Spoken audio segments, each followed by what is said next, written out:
Bapak Ibu yang dimuliakan Allah Subhanahu wa taala, ala fil jasadi mudghah, ketahuilah di dalam jasadmu itu ada segumpal. Idza saluhat, kalau dia baik, saluhal jasadu kulluh, yang lain ikut menjadi baik. Wa idza fasadat, kalau dia rusak, fasadal jasadu kulluh, yang lain ikut menjadi rusak. Di mana dia? Ala wahyal qalb, dia adalah hati. Maka yang pertama kali menghitam itu apa kata Allah? Kalla balrana, ada satu titik hitam. Ala qulubihim, ada satu titik hitam di dalam hati mereka. Ketika satu titik dibiarkan berubah menjadi dua titik, dua titik dibiarkan berubah menjadi tiga titik, 5 titik, 10, 100, 1000, maka dia pun menjadi hitam semuanya. Ketika hati sudah hitam, maka itulah azab di atas azab. Khatamallahu ala qulubihim. Setelah hati menghitam, terkunci, menular ke telinga. Wa ala sam'ihim. Setelah telinga, wa ala absarihim ghishawah. Padahal 3 itulah nanti yang akan ditanya di hadapan Allah. Inna sam'a wal basar wal fuad. Coba lihat, ketika akan ditanya, yang ditanya 3, tapi diawali dari telinga. Inna sam'a wal basar wal fuad, telinga, mata, hati. Tapi ketika terkunci, yang duluan dikunci hati.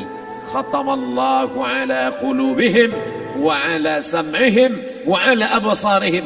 Kalau hati sudah terkunci, telinga tersumbat, mata tertutup. Summum bukmun umyum, summum bukmun umyum, peka, tuli, bisu, apapun tak lagi masuk ke telinga. Malam ini kita menyadarkan diri kita, terlebih lagi yang berceramah, jangan kau hanya sampai menyampaikan ayat saja. Hai Abdul Samad, apakah kau yang bicara itu hatimu sudah hidup? Senantiasa merasakan diri, aku orang paling hina, aku orang paling kotor, ditempelkan kening ke lantai di tempat yang diinjak tapak kaki, mengatakan bahwa aku bukan siapa-siapa.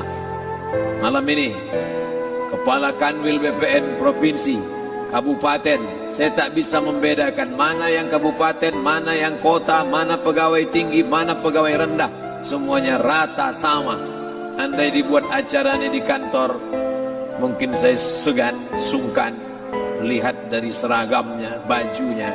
Tapi malam ini semuanya sama. Andai tak disebut tadi Pak Kepala Kantor, Pak Kanwil, saya pun tak tahu mana Pak Kanwil, mana tidak. Fotonya ganteng pula aslinya lagi daripada foto. Artinya apa? Bahwa kalau sudah masuk ke dalam masjid, ketika engkau merasa dirimu tinggi di atas, kau bukan apa-apa, karena yang paling tinggi di badanmu pun kau tempelkan.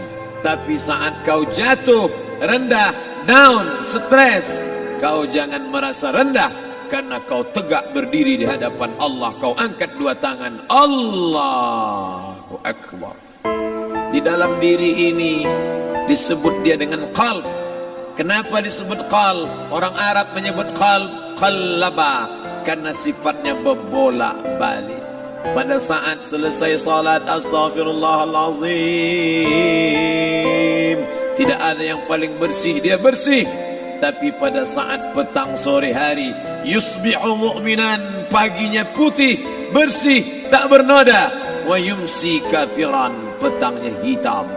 Makanya dari pagi dibersihkan. Solat subuh bersih, solat zuhur bersih, condong matahari solat asar bersih, tenggelam matahari solat maghrib bersih, sempurna gelap malam solat isya bersih, tengah malam bangun tahajud munajat di tengah malam orang tertidur. Wa tusalli bil laili wan nasu niyam, engkau tegak di waktu malam di saat orang semua sedang tenggelam dalam lelap tidur panjang. Tapi engkau menangis meratap mengenang dosa begitu banyak. Sab'atun yuzilluhumullah, di antara 7 yang mendapatkan naungan Allah. Yauma la zilla illa zilluh, hari itu tak ada naungan kecuali naungan Allah. Di antara yang mendapatkan naungan itu adalah rajulun zakarallah, orang yang berzikir, munajat, muhasabah diri di tengah malam, sunyi, sepi, fafadat ainahu, menetes air matanya.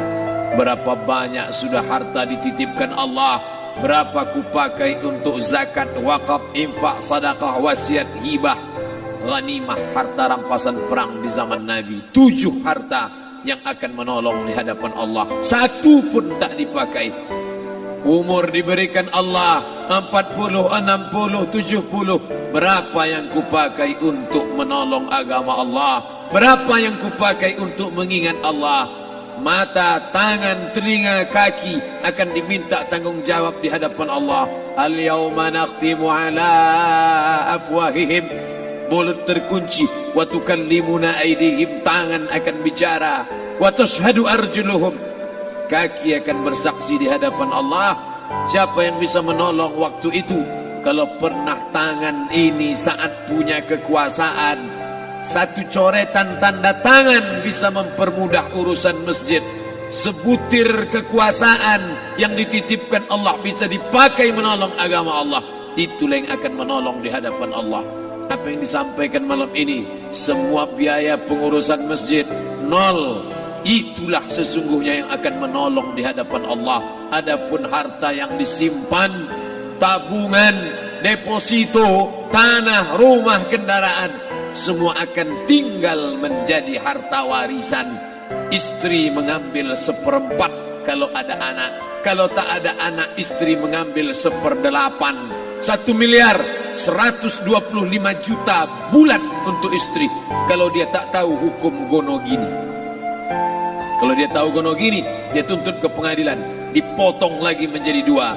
500 untuk dia. Dari yang 500 dapat lagi dia 75. 575 bulan untuk dia. Sisanya 425 diambil anak laki-laki 2 kali bagian anak perempuan. Lalu yang kita bawa mati apa? Dulu dibangga-banggakan, dihormati, dimuliakan. Yang kami muliakan Al-Mukarram, Al-Ustad. Tapi pada saat tiba masanya, yang kita bawa tak lain tak bukan innallaha la yanzuru ila ajsamikum. Allah tak menengok badan, fisik, bentuk tubuh, baju. Ini sampulnya saja. Wala ila suwarikum, Allah tak menengok rupa, wajah. Walakin yanzuru ila qulub. Hati kamu yang bersih itulah yang kau bawa menghadap Allah Subhanahu wa taala. Yauma la yanfa'u malun, harta tak berguna, wala banun, anak tak bisa menolong. Harta tak berguna, anak tak mampu menolong. Illa man atallah, kecuali orang yang datang menghadap Allah biqalbin salim, dengan hati yang bersih, hati yang tulus, hati yang memercikkan cahaya iman, hati yang bersih dari hasad, busuk hati, sum'ah, riya, takabbur. Itulah yang menolong di hadapan Allah Subhanahu wa taala. Tulang, kulu, kulit, darah, lemak, sumsum akan menjadi santapan cacing tanah. Begitu besok pagi pintu kamar tak bisa diketuk, istri bolak-balik membangunkan tak terjaga, dipegang pipi sudah sejuk macam es batu, tanda jantung tak lagi berdetak, maka darah mulai berubah menjadi nanah, busuk. 1, 2, 3 hari kalau tidak disuntik formalin, jasad paling busuk jasad manusia, karena semua dia makan herbivora, tanaman saja. Tapi kita ini omnivora, semua masuk. Maka begitu mati, paling bagus orang Islam paling cepat dikuburkan. Selesai acara pemakaman, habiskah masalah, muncul masalah baru. Disitulah kita baru sadar. Apa kata Imam Ali radhiyallahu an? An-nasu niyam. Semua manusia waktu hidup itu tidur. Bapak tidur, ibu tidur, saya tidur. Semua orang waktu hidup itu tidur. Falamma matu, ketika dia mati, disitulah dia baru terjaga dari tidur panjang. Saat Israel mencabut nyawa, ditarikkannya adalah satu sentapan yang kuat. Disitulah kita baru terjaga dari tidur panjang. Betapa aku meninggalkan salat, betapa aku tak berzakat, betapa dulu kekuasaan, aku lulus umur 30, pensiun 58, 28 tahun apapun tak pernah kubuat untuk agama. Sibuk membesarkan anak, sibuk mengurus warisan. Anak pun tak ingat dengan kita karena kita lupa menanamkan pendidikan agama di dalam otak kepalanya. Andai dulu pernah dia dibawa ke masjid, andai dulu pernah dia dibawa umrah, andai dulu dia dimasukkan SD IT, SMP IT, SMA IT, Islamic Boarding School, dibawa ke masjid, takkan dia lupa mendoakan selesai salat, Rabbighfirli wali walidayya warhamhuma kama rabbayani saghira. Harta yang banyak tak sempat menolong agama Allah. Anak tunggal semata wayang tak sempat dididik agama. Istri meninggalkan dalam keadaan stres susah hatinya karena dia tak diajarkan sabar menerima ridha ketetapan takdir Allah. Dan paling celaka, tak pernah anggota tubuh ini dipakai untuk berzikir, muhasabah, mengingat Allah. Tak pernah mata dipakai menengok Quran, kitab suci Allah. Tak pernah dipakai hati merenung sejenak, apa yang akan kubawa mati menghadap Allah Subhanahu wa ta'ala. Malam ini saya tak minta diajak ceramah tentang hukum zakat, hukum puasa. Saya tidak diajak tanya jawab apa hukum unjuk rasa besok tanggal 4. Yang ditanya adalah bagaimana kita merenung sejenak. Abdul Somad, engkau berhadapan dengan para pegawai Badan Pertanahan Nasional Provinsi Riau, berkumpul 12 kabupaten kota. Ini orang-orang ngurus tanah, dari dalam tanah naik ke atas tanah, ngurus tanah, ngurus tanah, ngurus tanah, masuk ke dalam tanah. Abdul Somad dari dalam tanah naik ke atas tanah, ceramah, masuk balik ke dalam tanah. Yang kau bawa apa? Baju koko tinggal, peci tinggal, pakaian kehormatan tinggal. Yang tentara belum pernah saya diundang. Ustadz besok datang takziah, bapak tentara meninggal, tahu-tahu kain kapannya loreng. Tak ada. Yang kau bawa kain tidak berjahit, disobek, kerak. Itu yang akan menyampul kulitmu, yang selama ini kau dimandikan, dibersihkan oleh ibumu dulu 60 tahun yang lalu. Sampai masanya kau lupa kapan kau dimandikan dulu. Sekarang ruh melihat, disebut dia ruh karena dia raha ya ruhu ruh, seperti aroma semerbak yang datang pergi hinggap. Ruh sampai masanya dia datang masuk ke dalam jasad. Ruh sampai masanya dia pergi meninggalkan jasad. Malam ini dimuliakan Al-Mukarram Haji Abdul Somad LCMA. Kenapa Abdul Somad ini dimuliakan? Karena ruh hinggap sejenak sebentar, sampai masanya besok pagi dia ruh keluar dari dalam tubuh ini. Anak yang katanya ayahku sayang, istri katanya kaulah abang, sampai masanya mereka tak lagi mau mendekat. Rumah itu saya yang buat, saya yang mengukurnya. Tapi begitu ruh sudah keluar dari badan, tidak satu pun semeter, sesenti, sejengkal, seasta ada tempat di rumah itu untuk jenazah bernama jenazah Abdul Somad. Dulu orang bertanya, rumah Ustadz Somad di mana? Hari ini orang tidak lagi bertanya, tak lagi menyebut nama. Orang sudah mengatakan kuburnya mana.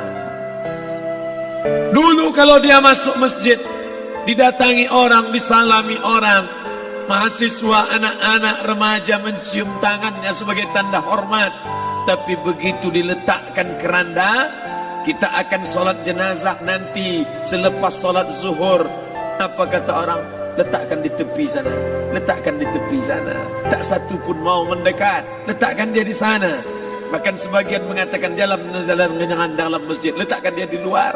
Dia tidak disebut engkau yang mulia, tidak digunakan kata ganti orang langsung. Letakkan dia di sana. Bahkan sebagian tak lagi, padahal tempat paling mulia sebelah kanan, orang tak lagi mau di kanan, mulai dia menjauh ke kiri. Kenapa kau ke sana? Takut aku mimpi hantu nanti malam. Mana kawan, sahabat andai tolan, anak menantu, teman sekantor, semuanya pergi meninggalkan. Yang tetap dibawa, kalau pernah kaki melangkah salat berjamaah di masjid, kalau pernah tangan mengusap kepala anak yatim, kalau pernah tangan mengucap subhanallah. Nanti di akhir tausiah kita akan berzikir, munajat, muhasabah diri, berdoa, mengenang apa yang akan kita bawa menghadap Allah Subhanahu wa taala. Datang malaikat membawa kain kafan dari cahaya, akan menyambut ruh yang mulia. Hadis riwayat Ahmad bin Ambal dalam kitab Al-Musnad, turun malaikat berlomba-lomba membawa kain putih dari cahaya, menunggu ruh akan keluar. Ruh menetes seperti embun di ujung daun. Daun tidak bergoyang, ranting tidak patah. Ruh menetes pelan turun ke dalam kain kafan, dibawa malaikat ke pintu langit. Tak sabar mereka menyambut. Inikah dia yang selama ini berjamaah? Inikah yang dulu ketika dititipkan kekuasaan menolong agama Allah? Kam min masyhurin fil ardi walam yakun ma'rufan fis sama. Berapa banyak yang masyhur terkenal di bumi, malaikat tak mengenal dia. Ini roh siapa? Tapi ini bukan LCMA, dia bukan ustaz, dia bukan ulama, tapi imannya dalam. Kekuasaan dipakai menolong agama Allah. Ruhnya keluar di bawah, semua malaikat mengucapkan salam. Inilah orang yang selama ini kami tunggu-tunggu. Catatannya sudah lama. Setiap pagi petang, malaikat subuh membawa catatan namanya, malaikat malam membawa catatan namanya. Kami merindukannya. Begitu orang-orang yang masyhur di langit, tapi tak dikenal makhluk bumi. Tapi ada sebaliknya, yang rohnya disentapkan, ditarik malaikat dengan begitu tarikan yang sangat kuat.